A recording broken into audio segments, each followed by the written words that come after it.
भाइयों एवं बहनों, जय श्री गुरुदत्त। आप सबका शाश्वत ज्ञान गिरनार से चैनल में स्वागत और अभिनंदन है। भाइयों बहनों, आज हम आप सबको रावण की पत्नी मंदोदरी के बारे में बताना चाहता हूँ।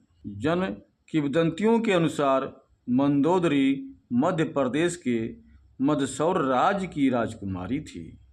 यह भी माना जाता है कि मंदोदरी राजस्थान के जोधपुर के निकट मंडोर की थी।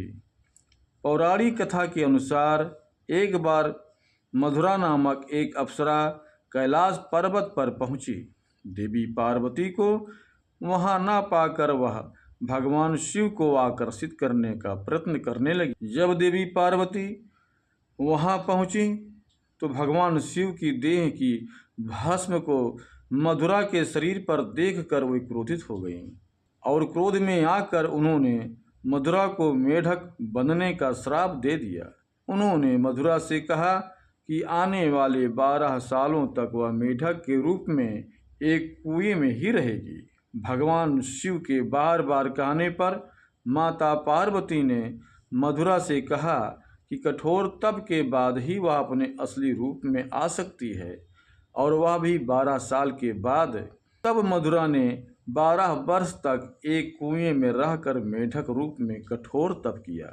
जब 12 वर्ष पूर्ण होने वाले थे तब मयासुर और उनकी पत्नी हेमा पुत्री की कामना से वहां तप शुरू करने पहुँचे, जहां मधुरा तप कर रही थी।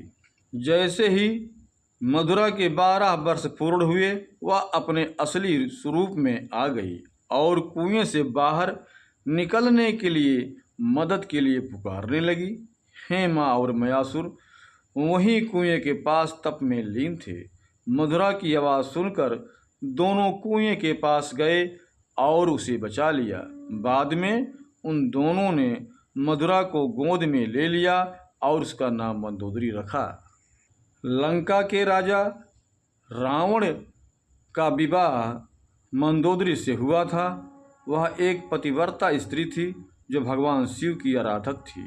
सीता हरण के बाद उसने अपने पति रावण को नीति विरुद्ध कार्यों को करने के लिए बहुत रोका। उसने सीता को भगवान श्री राम को सम्मान पूर्वक लौटाने का भी सुझाव दिया था, लेकिन हठी रावण कभी नहीं माना। मंदोदरी किसकी बेटी थी और उसका रावण से विवाह कैसे हुआ, यह एक दूसरे प्रकार की कथा है। आज हम आपको इसके बारे में भी बताना चाहता हूँ।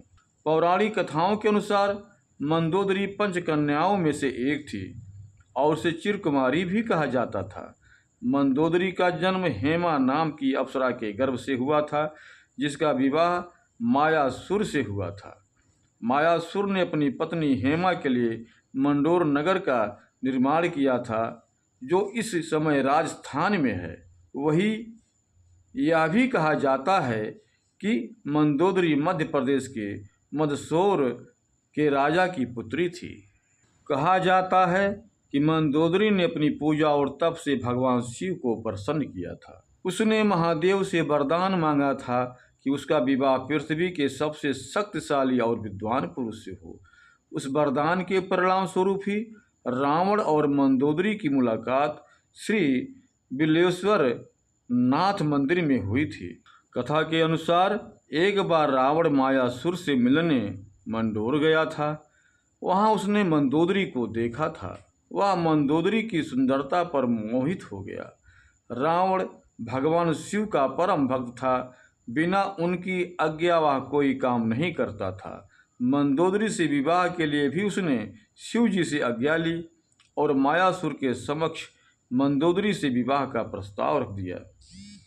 शक्तिशाली रावण के प्रस्ताव को मायासुर टाल नहीं पाया और इस प्रकार रावण तथा मंदोदरी का विवाह हुआ।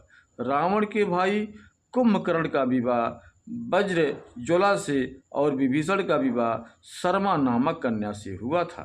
भाइयों बहनों, अब हम अपने शब्दों को यहीं पर विराम दूंगा। पुनः मिलेंगे अगले वीडियो में। जय श्री गुरुदत्त, जय श्री गुरुदत्त।